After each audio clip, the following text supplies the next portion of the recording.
धन्यवाद अध्यक्ष महोदय। आज ग्रामीण विकास, ग्रामीण कार्य और पंचायती राज के बजट पर चर्चा है।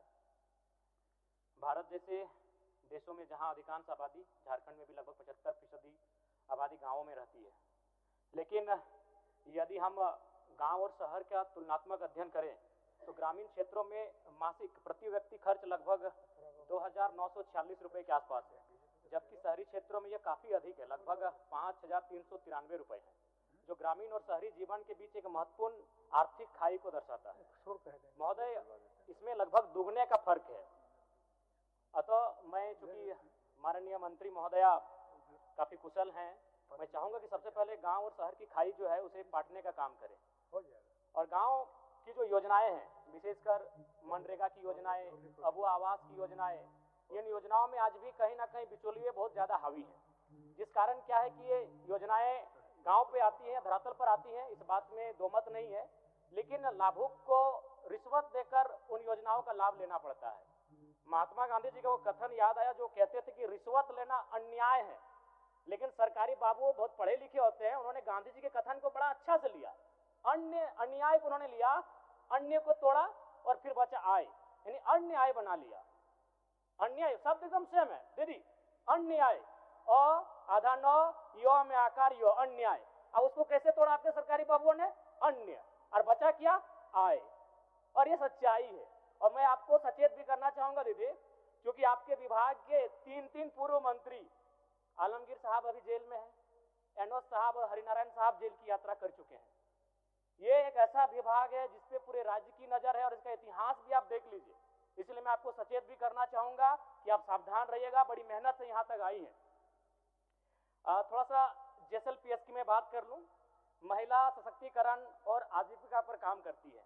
लाह, रेशम, तसर रेशम उत्पादन और वनोपज पर आधारित उद्योग जैसे टोकरी बनाना, पत्तल बनाना आदि स्थानीय रोजगार के महत्वपूर्ण साधन है।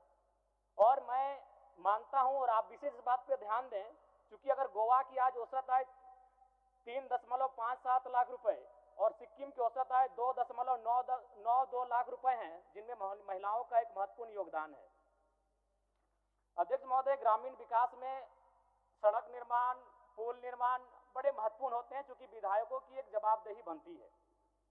और बहुत सारे विधायकों ने इस बात को उठाया कि पिछले वित्तीय वर्ष में कई ऐसी अनुशंसाएं हुई जिनमें कार्य नहीं हुआ है। इस बात को मानिए, मैंने आपको कई बार कहा है।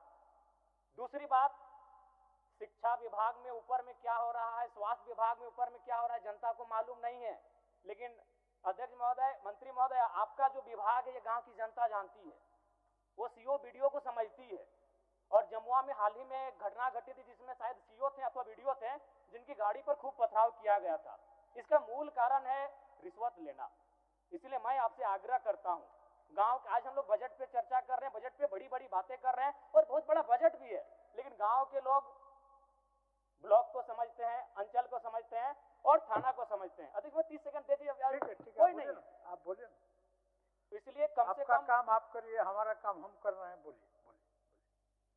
इसलिए मैं आपसे आग्रह करूंगा इस पर विशेष ध्यान दिया जाए। और चूंकि जो काम होते हैं, चाहे सड़क निर्माण का कार्य हो, पुल निर्माण का कार्य हो, अगर उसमें जनता का एक फीडबैक रहने दीजिए।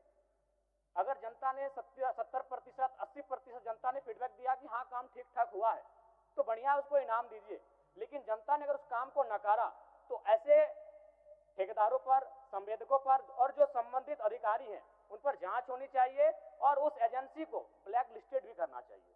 और मैं एक सुझाव देना चाहूंगा, जो योजनाएं, जो शिलापट बनता है उसमें एक QR कोड लगा दीजिएगा, ताकि स्कैन हो कि वो कितने की राशि है, योजना कितने से कितने वर्ष में कंप्लीट हुई, कब की है और उस योजनाओं में किनका योगदान है। मैं आपसे आग्रह करूंगा वो QR कोड उसमें लगाने का काम करेंगे। और ज्यादा समय नहीं लेंगे अध्यक्ष महोदय, चूंकि आज आपको भी बहुत जल्दी निकलना है। धन्यवाद आपका। माननीय सदस्य।